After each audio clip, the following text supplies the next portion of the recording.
Welcome, classmates, to Unit 11, The Kingdom of God. This is part of the Wilmette Institute Baha'i Theology class. I hope you watched some of our other videos, and thank you for watching this one. This module and unit is on the kingdom within, or the kingdom of God on earth, as you may look at it. And we'll try to keep this brief. I've gotten a lot of good feedback on the previous videos. Thank you so much. This is entitled The Kingdom Within, an Astonishing Baha'i View on Soul Awakening. And this combines a little bit about the kingdom of God on earth, what is the kingdom of God, and then 4 quick looks at the new concept of soul, joy, awakening, and the human heart as presented by Baha'u'llah, the prophet founder of the Baha'i faith. In the past, the kingdom of God has been mentioned by numerous, all the prophets, the religions, spiritual systems for ages and ages and eons. His Holiness Jesus, of course, said, "Thy kingdom come, thy will be done," in the Lord's Prayer, on earth as it is in heaven. And he prophesies that now, in this time, the time of the end, the day of days, the kingdom of God would actually appear on earth. He also said, "Seek first the kingdom, and all else will be added to you." So what is the kingdom within? I'm going to move my cursor so Megan's kitten can chase it here. She said she loves that part of the videos. There's our cursor. The kingdom of God, where is it and what is it?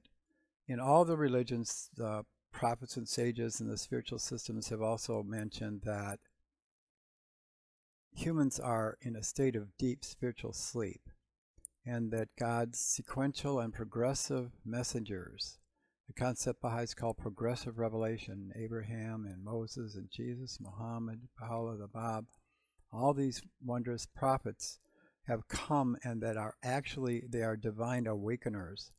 They're here to jar us awake from our slumber, to realize the astonishing beings that we really are.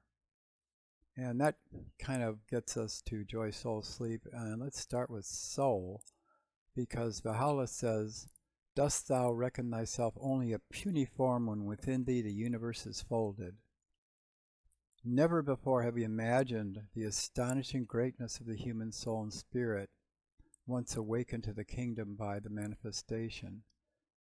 And the question is, how do we describe that which is beyond time, space, energy, and matter? In this unit, we talked about all the various spiritual systems and how they looked at the afterlife.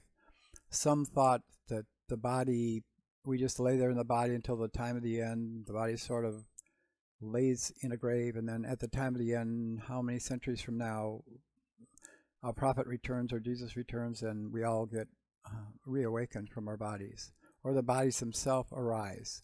Others believe in reincarnation that our soul jumps from body to body through numerous lifetimes in samsara until we escape the wheel of karma and reincarnation in life and enter nirvana, where we no longer reincarnate. There are dozens of other views of the soul and the afterlife. Most of them are, some of them are, our soul goes to another planet or another star, as in Gurdjieff and Ouspensky and some of the Mormon beliefs. Others, there's many, many different things. Some feel, there are certain tribes in the Amazon that grind up the bones, and then the spirit enters the people who eat them. There's all kinds of wild things. And science itself, talks about atoms being eternal, and the atoms go into all of the rest of the universe, but our consciousness does not survive in that system. All of these views have been completely blown away by Baha'u'llah's description of what the soul actually is. He says that if we could see what a soul is, the whole earth would be dumbfounded. And we begin this with stems, space-time, energy, and matter. It is beyond our soul, and our spirit is so great and vast and unimaginable, indescribable, because it's beyond space-time, energy, and matter. So even the questions we ask, what happens to you after your death, is wrong, because that's a temporally based question. There is no time for the soul. The soul contains the universe. If we die and there's this vision of this incredible being and God, and we bow before it and find out that's our own true self, it's like, huh? I am that, it is that, the soul is that, the soul is godlike and unimaginable, indescribable, according to Baha'u'llah.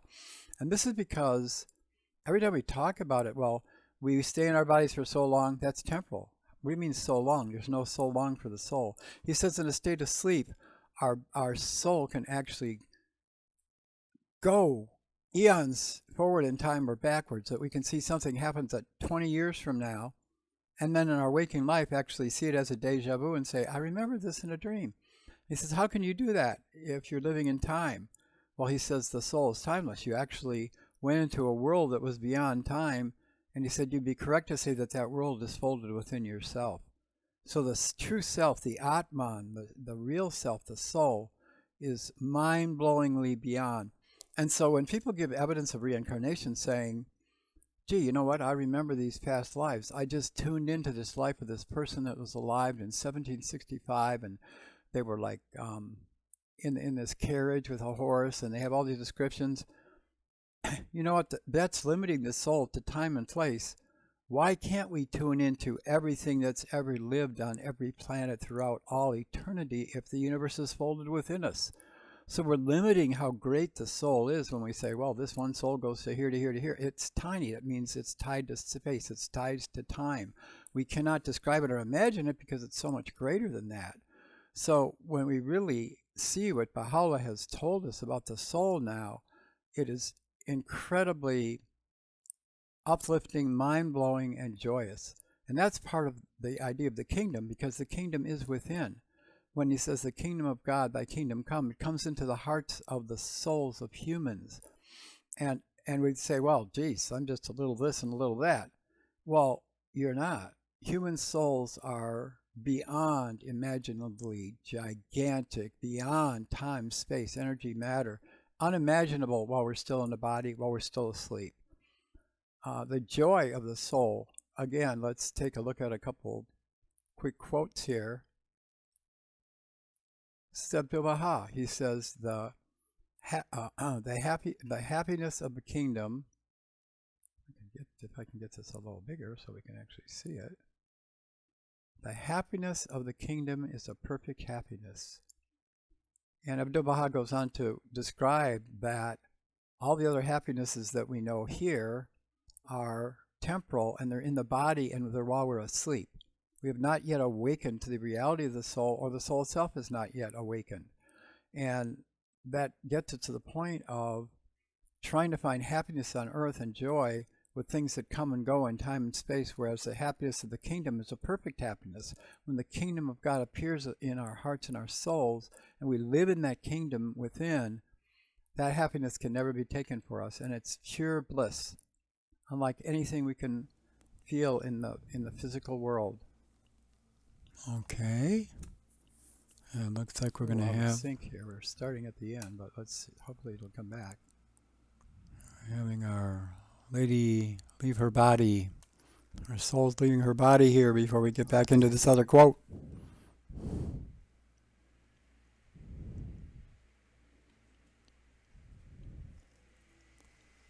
All right, there we are.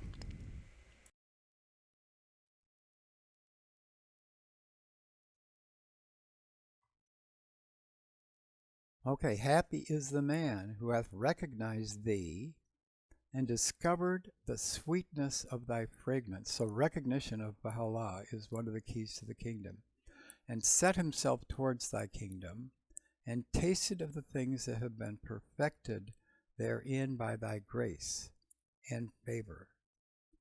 These states then are within our own true self, within our souls.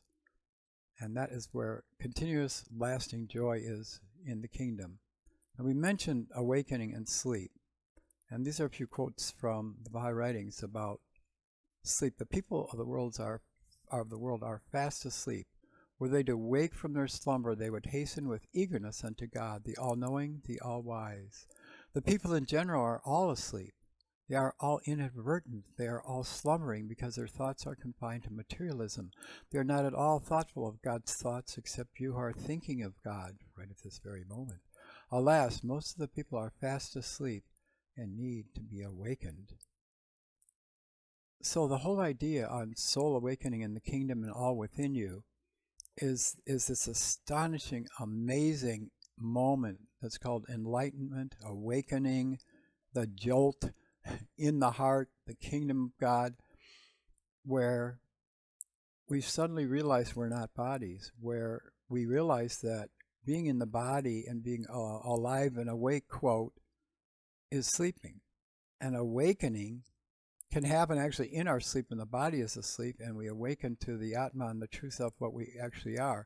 And that, Baha'u'llah tells us, is actually possible in our waking lives. As we focus entirely and completely on God, we can awaken to the fact of what we really are, the soul that we are, rather than the body. And in that awakening, all knowledge, all the attributes of God are open to us. The kingdom of God is seen as being within us. And the place within us, within our soul, as described by Baha'u'llah and Abdu'l-Baha, is the heart itself, where Abdu'l-Baha says the heart in reality is the door of heaven. The more pure and sanctified the heart of man becomes, the nearer it draws to God, and the light of the sun of reality is revealed within it. This light sets hearts aglow with the fire of the love of God, opens in them the doors of knowledge, and unseals the divine mystery so that spiritual discoveries are made possible. This is true awakening. Blessed is the sleeper who is awakened by my breezes. Blessed is he who is attracted by my melodies and rent the coverings by my power. These coverings and veils and all these things that keep us asleep can be torn apart. Blessed is the soul whom the fragrance of my union took and attracted to the dayspring of my command. So that's when Jesus said, thy kingdom come, thy will be done. Obedience in the will, giving up the human will, surrendered to God, is a really important part of awakening.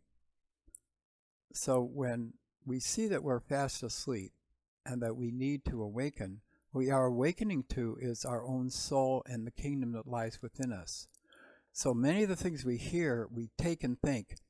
The one takeaway, and I thank you again for watching, is that whenever we think of something about the next world, our soul, spiritual things, prayer, meditation, think about how they are tied, and our words are tied to time and space. Where is heaven? That's a spatial question. What happens when I die? That's a temporal question.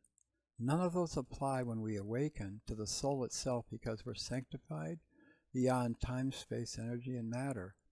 And words cannot describe that. So that's why Baha'u'llah says the nature of the soul is indescribable and unknowable to our minds and our brains. And if we just think we're walking through our life sleepwalking, most of us are, there's this huge reality, this godlike divine reality that's right there. Here we are in prayer meditation, and whew, there's a gigantic universe containing being that is our own true self, our own, as the Buddhists say, our own Atman. So the next time we think of the kingdom of God and the kingdom of God of earth, and we say, where is it? There is no where, but our hearts and our souls contain the entire where universe, time, space, energy, and matter, and all things beyond that.